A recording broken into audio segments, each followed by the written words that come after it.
Ngibingelele kuphi nakuphi la kufinyela khona le channel yethu eyonqa phambili uMkhanyakude TV. Inkulu indaba laphana wengane zakwethu ithinta uNjogo laphana noNgizwe umfokamcunu. Uvele wakhwela watilika laphana uNgizwe umfokamcunu ngenkathi ezwa iphimbo lengane icula noNjogo laphana wengane zakwethu. Kube ngokusobala ke laphana uNgizwe ukuthi uzovula icase laphana ngoba uNjogo uhlukumeza iy'ngane. Mina ngiyafisa ukwazi ukuthi wena ngabe kuthini owakuphaula ngala mazwi kaNgizwe. Thina ngale kukhuluma kakhulu ake sitethele iclip uzwe ukuthi bethini. Ngiyahlala akanimi ingane niphazamise esikoleni, ingane niphazamise crash, bimbani ngokwanele bese ningaphazamiseki ingane nami niyiphefomisa zonke iy'ndawo lapha.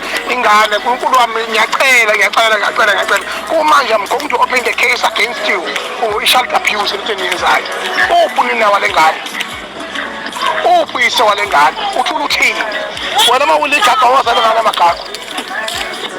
Uhamba usuke n'ingane zabantu lapha ezuke ziyidlalela usuka lapho wenza lento yenza ni wrong.